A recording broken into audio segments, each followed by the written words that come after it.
اولیاء اللہ کی بہت سی قسمیں ہیں. ایک تو اولیاء اللہ کی سب سے آخری درجہ کس کا ہے بتاؤ؟ جو سب سے بڑا دنیا میں ولی اللہ ہوتا ہے اس کا نام کیا ہے؟ ان کا نام اولیاء صدیقین ہے. اس کے بعد انبیاء ہیں، لیکن اب نبوت کا دروازہ بند ہے. کوئی شخص کتنا ہی عبادت کر لے، نبوت کا دروازہ مقفل. سرور عالم صلی اللہ علیہ وسلم قیامت تک کے لیے پیغمبر آخری ہیں صلی اللہ علیہ وسلم، لیکن اولیاء صدیقین کا دروازہ کھلا ہوا ہے. دنیا سے تو ایک دن جانا ہے، کیوں نہ ہم اولیاء صدیقین سب سے بڑے ولی اللہ بن کر جائیں اللہ کے پاس. کیا کبھی پھر واپس بھی آنا ہے؟ جس چیز پر ہم مر رہے ہیں، جس چیز پر ہم مر رہے ہیں، یہ چیزیں ہم کو چھوڑ کر جانا ہے. یہاں تک کہ جن آنکھوں سے ہم عورتوں کو دیکھتے ہیں، کانوں سے گانا سنتے ہیں، زبان سے جھوٹ بولتے ہیں، یہ اعضاء بھی ہمارے نہیں رہیں گے، سب خبر میں گل سڑ کے ختم ہو جائیں گے. ان کی ریل، ان کے نشانات گناہوں کے. قبرستان میں جا کر پوچھو، قبرستان میں جا کر پوچھو، اے خبر والو تم نے کتنا VCR، کتنا سینما اور کتنی عورتوں کو بری نظر سے دیکھا تھا، اور کیا کیا تم نے بدماشیاں کی تھیں؟ ذرا کچھ حرام لذت ہی بتا دو. حلال لذت ہم نہیں پوچھتے تم سے. تو کیا خبر سے آواز آئے گی؟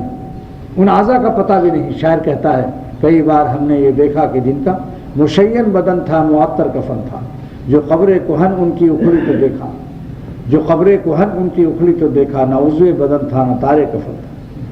قبر کھود کر دیکھو، بڑے بڑے گنہگار لیٹے ہوئے ہیں، ان سے پوچھو تمہارے وہ اعضاء جن سے تم حرام کام کیا کرتے تھے، ان اعضاء کے اندر کچھ لذت باقی ہے؟ تو قبر سے کیا آواز آئے گی؟ خاک ہے، خاک اور کچھ نہیں ہے، مٹی ہو گئے.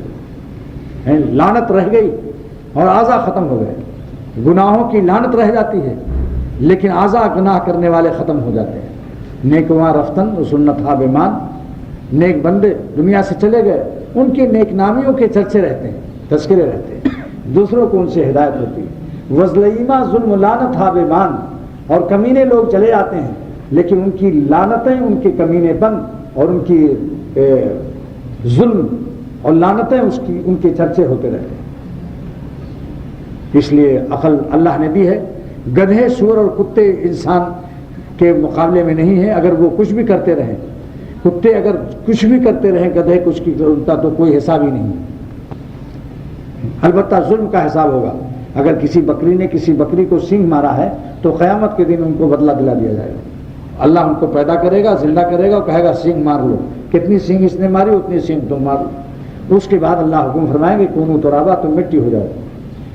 کافر جب دیکھے گا کہ جانور مٹی ہو رہے ہیں تو وہ بھی تمنا کرے گا یا لیتنی کنت ترابا. ویقول الکافر، کافر کیا کہے گا؟ کاش ہم بھی مٹی ہو جاتے تو ہم دوزخ کے عذاب سے بچ جاتے. لیکن یہ انسان اور جنات کو مٹی نہیں بنایا جائے گا، ان سے حساب دیا جائے گا. اس لیے کم سے کم اصلاح عقیدہ کے طور پر عرض کرتا ہوں کہ یہ سوچ لو کہ اللہ تعالیٰ کی نافرمانی میں چین نہیں. ہم مسلمان ہونے کی حیثیت سے قرآن پر یقین کرنے کے مکلف ہیں.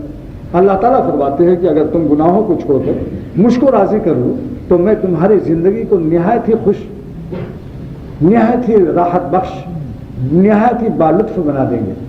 اور اگر تم نے ہم کو چھوڑ کر ہماری ناخوشی کی راہوں سے ہم کو ناخوش کر کے تم نے ایک سانس بھی حرام خوشی درآمد کر لی تو وہ سانس بھی تمہارے اوپر بھاری پڑے گی. تمہارے قلب سے سکون چھن جائے گا. کسی نہ کسی وقت میں اس کا وبال آئے گا، اللہ یہ کہ وہ شخص اللہ تعالیٰ سے توبہ اور استغفار کرے. لیکن توبہ اور استغفار کے وقت میں بھی ذرا دل پر دکھ و درد رہے، علم رہے. ندامت کے معنی تعلم القلب ہے. اگر ندامت کے ساتھ توبہ نہیں کر رہا ہے تو الفاظ تو توبہ کے ہیں، حقیقت توبہ سے محروم ہے. اس لیے توبہ تو ہی ندامہ، توبہ ندامت ہے. ندامت کی تفسیر علامہ آلوسی رحمۃ اللہ علیہ فرماتے ہیں کہ ندامت کیا ہے؟ تعلم القلب، دل میں دکھ پیدا ہو جائے کہ ہم انسان ہو کر اپنے اللہ تعالیٰ کو کس طرح سے اپنے ہوس اور اپنی نفسانی نالاکیوں کی وجہ سے کتنا ہم اپنے اللہ کو ناراض کرتے ہیں. ایک سانس بھی اللہ تعالیٰ کو ناخوش کر کے جو حرام خوشی کو درآمد کرتا ہے، اس کی خوشیوں پر عذاب الہی نازل ہوتا ہے. رمضان کا مہینہ ہے، پھر مسجد میں کہتا ہوں واللہ یہ سمجھ لو کہ خوشی کس کے اختیار میں ہے. آپ لوگ بتائیے خوشی کون پیدا کرتا ہے؟ جب اتنا عقیدہ ہے تو ان کو ناخوش کر کے خوشی کہاں تلاش کر رہے ہیں؟ جب اس مومن کا یہ عقیدہ ہے کہ خوشی اللہ پیدا کرتا ہے تو اسی کو خوش کر کے خوشی حاصل کرو. پھر یہ سوچنا کہ ہم ان کی ناخوشی کی راہوں سے خوشی حاصل کرنا. جس کے اختیار میں خوشی ہے ان کو ناخوش کر کے کیسے کہاں سے خوشی ملے گی بھائی؟ اس لیے دوستو بس اللہ تعالیٰ کا یہ عجیب معاملہ ہے کہ اپنے راستے کو تھوڑا سا مشکل کر دیا. وہ کیا ہے کہ نفس کے اندر تقاضے گندے آتے ہیں اور گندے تقاضے کی تکمیل کے اسباب بھی سڑکوں پر پھر رہے ہیں. اس کے باوجود حکم یہ ہے کہ تم ان کی کش کو تم ان کی طرف سے کش ہونے دو اور تم اپنے کو مکش رکھو، یعنی ہمارے خوف سے وہ غم برداشت کر لو اور اس کشمکش میں چند دن کی زندگی گزار لو، گنتی کے چند دن، 60 برس 70 سال، اس کے بعد ہمیشہ کے لیے جنت لے لو. اور ایک جنت ہم تم کو دنیا ہی میں دے دیں گے. وہ کیا ہے؟ اپنے قرب اور حضوری سے تم کو ہر وقت مست و شاداں و غزل خاں و فرحاں رکھیں گے. سمجھ گیا؟